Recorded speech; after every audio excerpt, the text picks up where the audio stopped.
The sound of your alarm goes off. Your eyes open.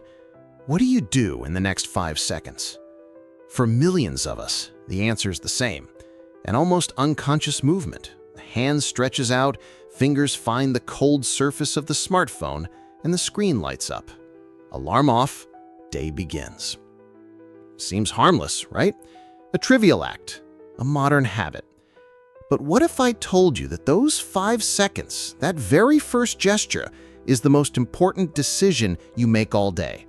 What if I told you this habit is silently sabotaging your ability to focus, injecting anxiety into your bloodstream, and stealing your motivation before you've even set foot on the ground?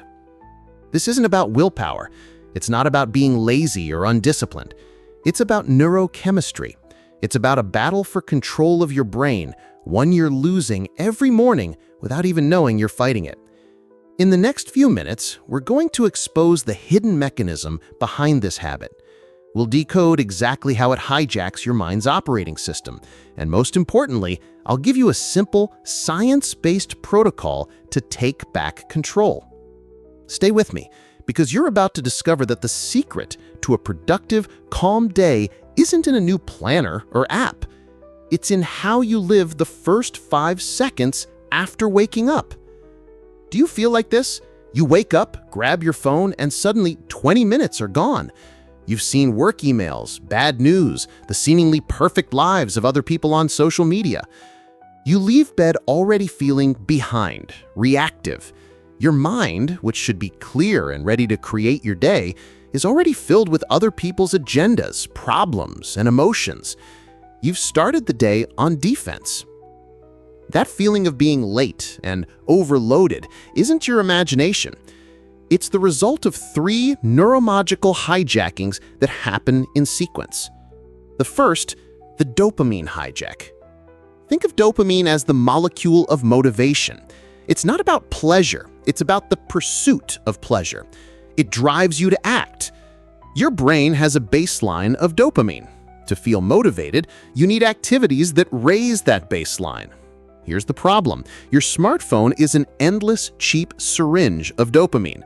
Notifications, likes, emails, short videos, each one is a tiny spike. By exposing yourself to this right after waking up, you're teaching your brain that reward is instant and effortless.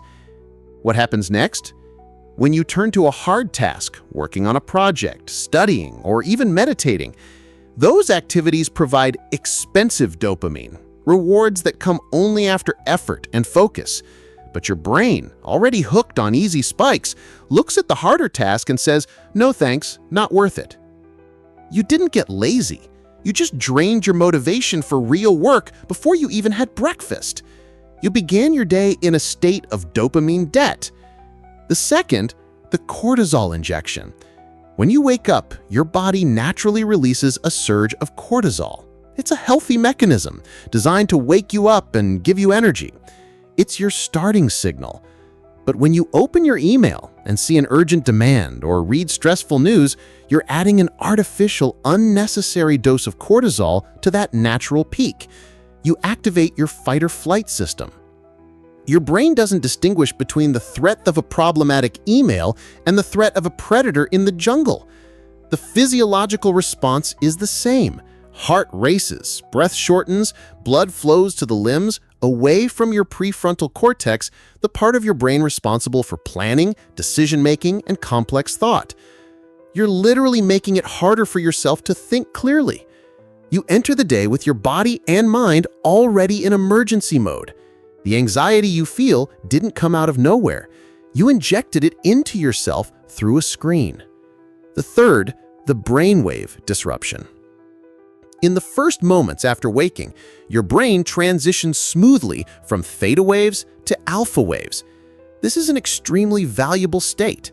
It's a state of high creativity, learning, and suggestibility. It's when your subconscious is most accessible. The perfect window to set intentions, visualize goals, gain clarity. By grabbing your phone, you force an abrupt, violent shift into high-frequency beta waves, the state of alertness, reaction, and external information processing. Imagine your brain is downloading an important clarity and intention software every morning. Picking up your phone is like yanking the power cord out mid-download. The file gets corrupted. You've lost the most important window to program your own day because you let the outside world program it first. So if this habit is so harmful, what's the alternative? The answer isn't simply don't check your phone. That's vague. The brain hates a vacuum. We need to replace a bad habit with a powerful protocol.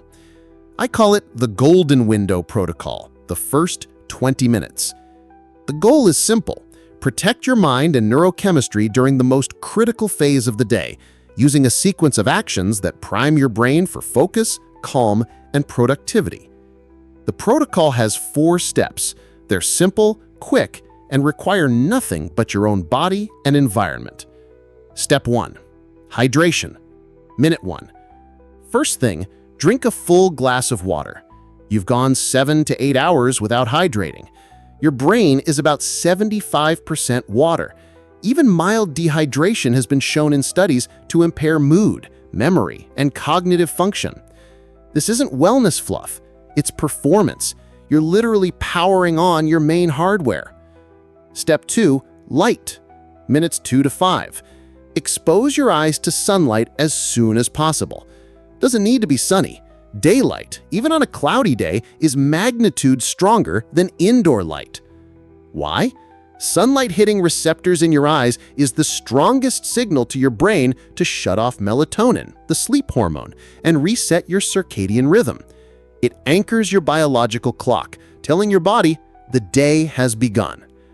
According to neuroscientists like Stanford's Andrew Huberman, morning light exposure not only wakes you more effectively, it also improves your sleep quality that night. It sets a healthy cycle. Open the window, step onto the balcony for 3 minutes.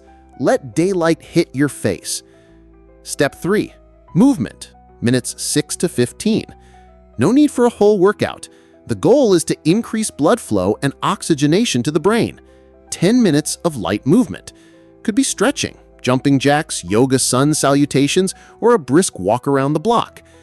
Movement boosts neurotransmitters like endorphins and dopamine, this time the expensive dopamine, earned through effort, that improve mood and executive function. You're clearing mental fog and prepping the ground for focus. Step 4, silence. Minutes 16 to 20. This is the final and most important step. After hydrating, syncing your clock, and energizing your brain, sit in silence for 5 minutes. No music, no podcast, no phone. Just you and your thoughts.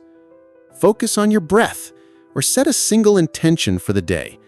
Ask yourself, what's the most important thing I need to accomplish today? This is the moment you shift from reactive to proactive. You're no longer bombarded by external input. You are, for the first time that day, choosing your own direction. You're building a mental fortress before the chaos of the world tries to invade it. Hydration, light, movement, silence, 20 minutes.